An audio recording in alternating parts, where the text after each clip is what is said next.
Are you headed to Thailand soon? Are you thinking of renting a scooter? Well, I wanted to share my experience in Thailand renting a scooter because guess what? I got scammed. If you're new here, my name is Grace. I make different videos every week about my dreads, about travels, about fashion. I have not niched down. I am not making the algorithm happy, but if you like to be surprised every single week, consider subscribing. So, you read the reviews on Google, you hear the horror stories, you see the other videos here on YouTube, and still you think it will never happen to me. And that's what I thought. I did not think it would happen.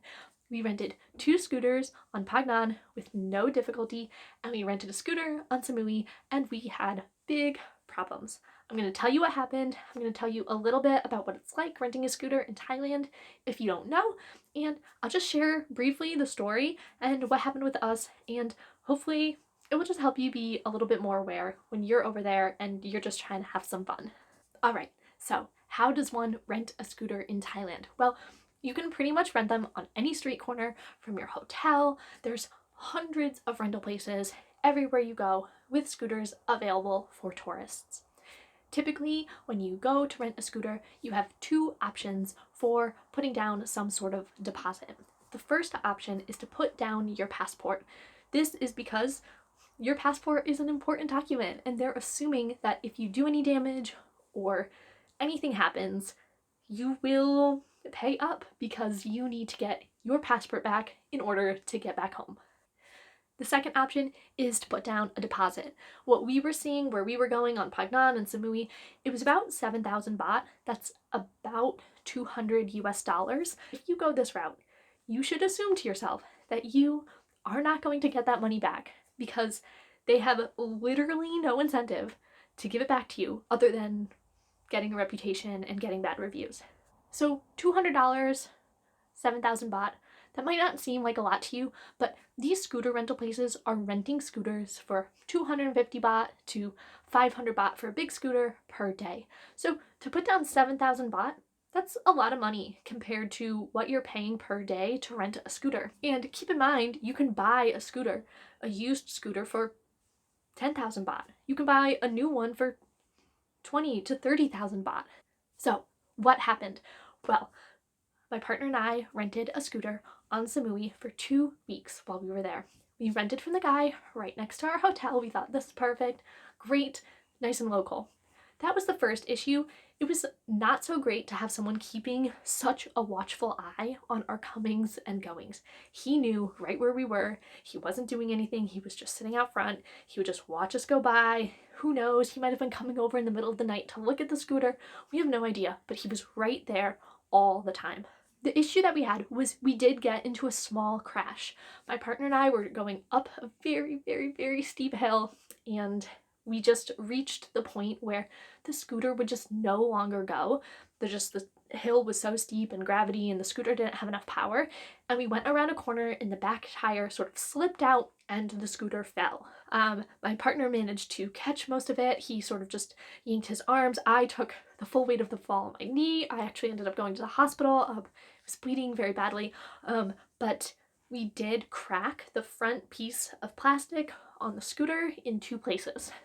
We also lost our side mirror. The next day, we went to a local repair shop. We got brand new mirrors. We actually got 2 new mirrors for like, I don't know, 50 baht or something. It was very cheap, and we cleaned it up. We took the grass out. It was perfectly fine. So my partner does this for a living. He's a professional. He went to the hardware store. He got sandpaper and tape to tape off overspray. He got spray paint, everything, and he fixed it all up, and it looked beautiful. And honestly, we considered like whether to even tell the guy because it looked so good. But we said, you know what, we're just gonna be honest, we'll tell him. And he's also seen us driving by every single day, me with a huge bandage on my knee, and you know, it's a small place and people talk, and I just had a feeling, I'm pretty sure he knows that we crashed. Whew. No good deed goes unpunished. When I tell you the screaming, he was just screaming and screaming, and eventually he called the cops, and the cops came and tried to get us to work it out. But the long story short is that he wanted 15,000 baht for the damages.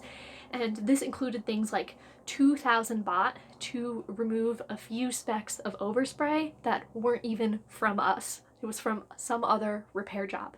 And this guy was trying to tell us that the bike would be out of commission for 2 or 3 or 4 months, who knows how long, and it would take him months to get parts, and it would cost 13,000 baht to get the one replacement piece of plastic. And this was just not in line with what we had already experienced on the island. There is a motorcycle repair shop on every corner. There are thousands, tens of thousands, hundreds of thousands of bikes. We knew that this guy was just scamming us. We knew that he was going to put the scooter out the next day, as it was, because it looked beautiful. It looked perfectly fine. We knew he was just trying to get us for what he could. And everybody else knew it. The police knew it. The hotel manager knew it.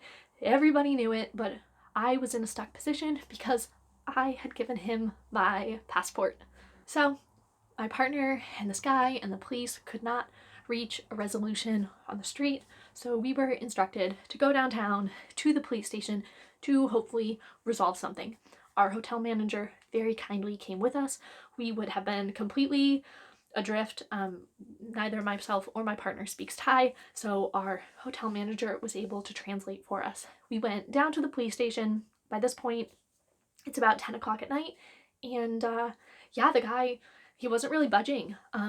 Even though everybody knew it was a scam, and the police were talking to him, and the hotel manager was talking to him, he just would not agree to, drop it. He eventually started to come down a little bit, but he was still saying that, that he was going to pay the hotel manager a couple thousand baht to, remove these couple specks of overspray and all of this stuff. And the hotel manager said, I don't make my money like that. That's black money. I don't, keep me out of it. This guy was just really, going for it. We suggested maybe bringing it to a repair shop and having the repair shop give us a quote for that piece of plastic. And then paying, whatever the repair shop suggested. But the hotel manager said, you guys can do that tomorrow morning, but he still doesn't have to agree. And then you're just wasting your time. And the thing is that we had to get on an airplane first thing in the morning and head out of there. Eventually, we got the guy down to 8,500 Thai baht. That's about $230. And it's 11:30 at night and a lot of yelling, and I just finally said, you know what, I'm just gonna pay for it.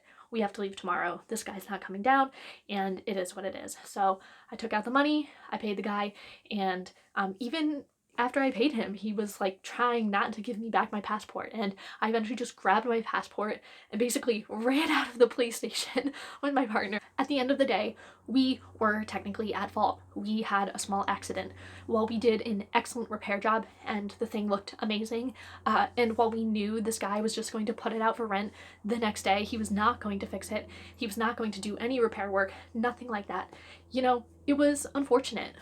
I will say that while we were at the hotel, we met another couple. The guy was from Canada, the woman was Thai, and they had problems with this guy too. This guy said that they scratched the heck out of the bike and they hadn't done anything like that, and he wanted 4,000 or 5,000 baht from them, and they just refused to pay.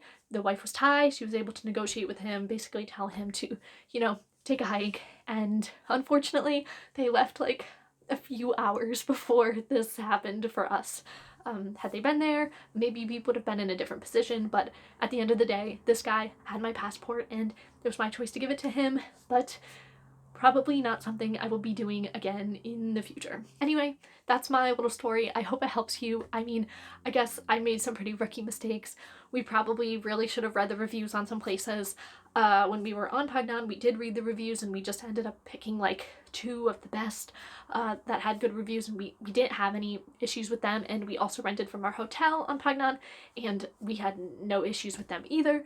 I think, unfortunately, we were just taken advantage of. This guy had a ready-made excuse for why he wanted this much money. He had a ready-made excuse for extorting me and keeping my passport and refusing to give it back. I don't know what he would have done had we not actually crashed, if he still would have done the same thing. I hope that this helps you. Just think about it, think about what you're gonna do. Go prepared. You know, I did not think about it. I did not think about what I would actually do if my passport was not given back to me.